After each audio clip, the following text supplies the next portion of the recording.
Wednesday, August 21st, 2024, Maneco 64, home of alternative economics and contrarian views.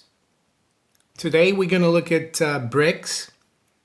It looks like their expansion is going into overdrive, and we're going to put that into the context of what's happening in the West and the fact that the major Western economies are imploding from within. It's been a policy, I would say, you might want to call it planned, of total destruction of our economies. And how have they done that? Well, we're going to look at that today, and I'm going to give you the example of the UK, which is where I am. We had some data today come out about public sector borrowing, or the deficit that we're running, and how I've been warning about this for quite a few years here on the channel, and it's unfortunately finally coming to fruition. And I'm going to also refer you to the globalists, because they're a big part of what's going on. And it's been a decades-long plan. And what's the plan? Well, it's the big shift. And I've spoken about this before as well. And I'm going to show you how they're doing this pretty much as they've planned. And before we go further into the topic of BRICS, the meltdown of the West, not just economically, but politically and socially, I just wanted to thank you again for the interest in the channel. I'd like to thank all the new subscribers. The subscriber count has been growing quite a bit, I would say. Again, the purpose of me making these videos is not to get as many views or subscribers as possible, but to create valuable content for the public. And if that results into more subscribers, more views, so be it. I'm not here to try to go viral or anything.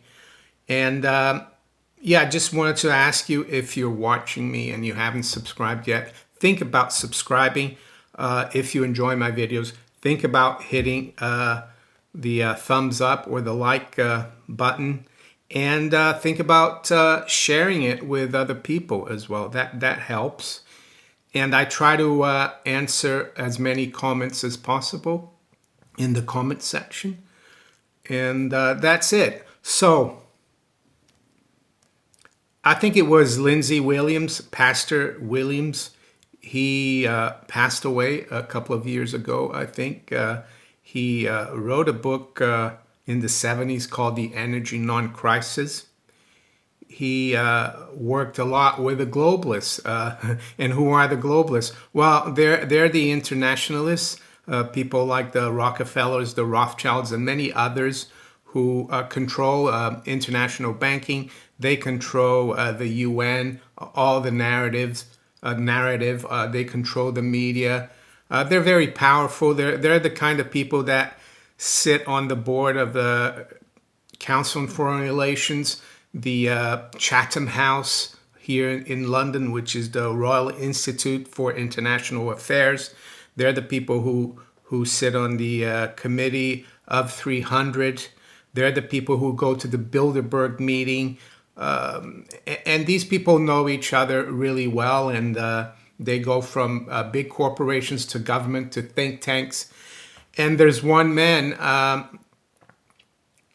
called James Wolfenson, who was one of these guys. He started his career in banking, and he became the president of the World Bank. And what Lindsey Williams used to say about these people is that,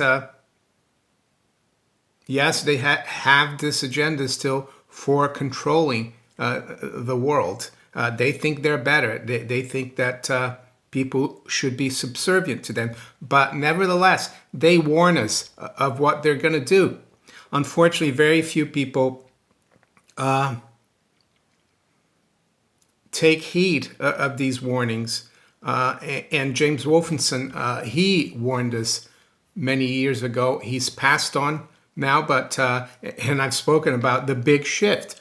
He gave a speech 14 years ago to the Stanford Graduate School of Business, as you can see here, warning about the big shift. And what is the big shift? Well, is rebalancing the wealth on the planet. And I think BRICS is one of the tools for that.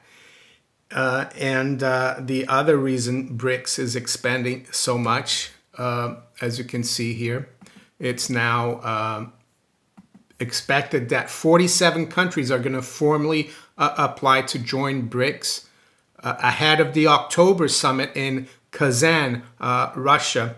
Kazan is in Tatar, in the region of Tatar in Russia, is east of Moscow. We saw that BRICS expanded already last year. And why they're doing this? Well, because they know that the West is going downhill, and they need some kind of world infrastructure for nations to trade and cooperate amongst themselves, because the West's leadership is going down the drain, unfortunately.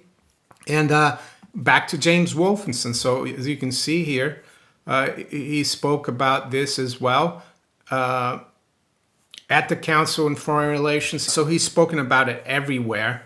And this guy is very well connected. And if you scroll down here to this search, you even find one of my videos from 4 years ago where I said the 2020 crisis and the World Bank's global power shift. I said it was going to continue to accelerate because I noticed back in the 2020 crisis, the countries that were really hit, so to speak, by that crisis, it started to be just Western Europe, North America, Australia, New Zealand. There are some people who were even calling it the NATO flu. And it was only later that there was some kind of problems elsewhere in the other countries. But it really hurt our economies. And I thought at the time, this is another way towards the big shift. So, yes, unfortunately, I think we can only blame ourselves in the West for what's been happening. And it's not just a recent phenomenon. It's been happening for decades. We've fallen for this big government, deficit spending, central banking, Greenspan put operations. We've fallen for the idea that deficit spending and the debt doesn't matter because we owe it to ourselves.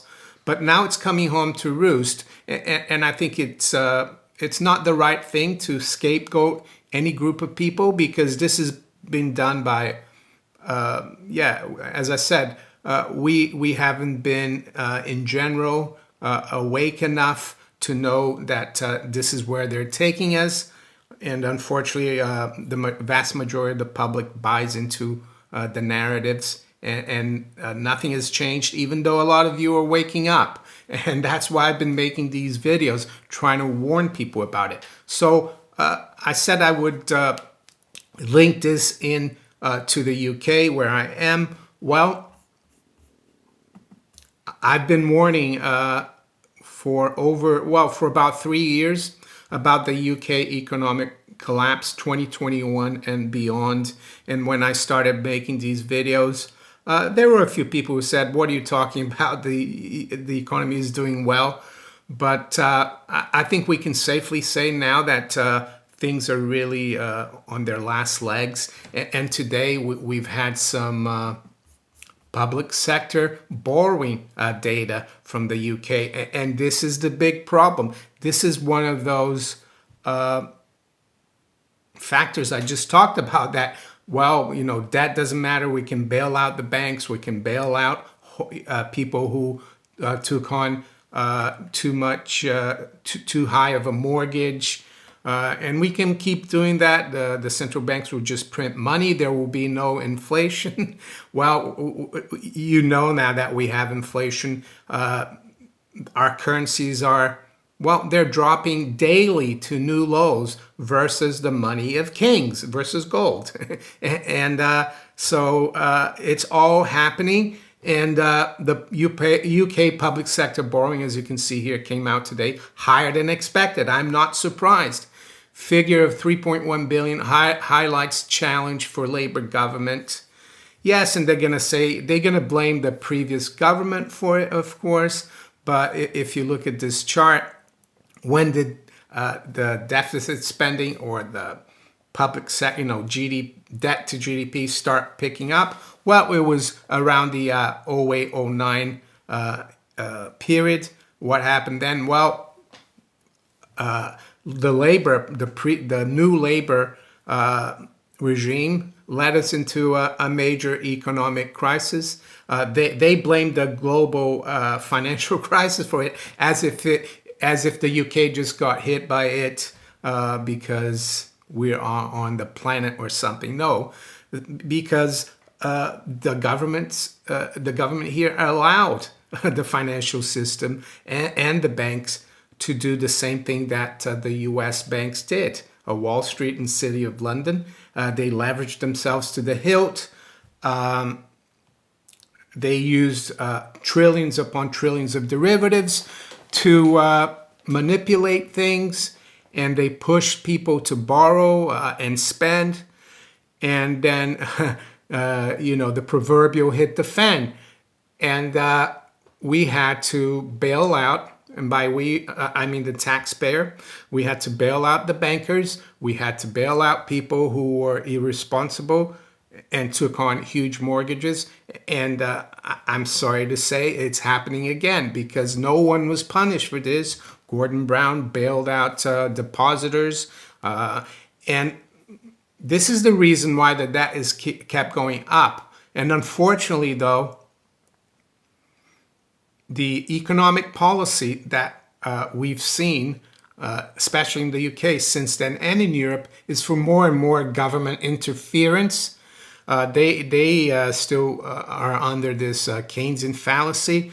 But I think, as I said earlier, it's all by design because they want to make everyone, or the vast majority of us, poor and dependent on the states. That's what socialism is about. That's what the globalists like, the international bankers. They want to have all the power and own everything, and you rent from them. As Klaus Schwab said, or the World Economic Forum's motto is that by 2030, you will own nothing and be happy. And I'm afraid to say, looking at the policies, not just here in the UK, but even in the US, and you could argue that President Trump tried to reverse that a little bit in his first term. But whoever wins in the States, it's just going to be a matter of, marketing, because the deficit spending and the borrowing will continue. Yes, I would say candidate Trump leans more towards helping the private sector, but he's come out as well and promised baby bonuses financed by Congress. Well, Kamala Harris, I mean, it's scary, but at the same time, it's not surprising. It's not her policies. This is the policy of someone above, and she's just a puppet. But this policy that she announced the other day of raising capital gains tax from 21 to 28%, raising corporate taxation as well, and even implementing capital gains on unrealized profits. It's just crazy, and it just shows to me that the globalists, that's what they want. They want to flush and destroy wealth in the West so that they will be able to buy it back, for pennies on the dollar. That's their plan. And how do we protect ourselves? Well, I've been warning you since I started this channel that it's not easy to protect yourself, of course, because even if you pay off your mortgage, you don't have any debt, they can come after you with taxes. I'm aware of that. But I think keeping some of your wealth outside the financial system, at least here in the UK, that means keeping things like gold and silver because they're not financial assets, physical gold and silver. And that's the way I still see it. And also being part of a tight-knit community wherever you live and helping each other and being nice to each other, because I think we're going to need more and more of that, because we can't really depend on the government. I've never thought I could depend on the government. I've always tried to be self-reliant, and I think self-reliance and having a tight-knit community, that will be very important, not just here in the UK, but also in the US and the rest of the Western world in general.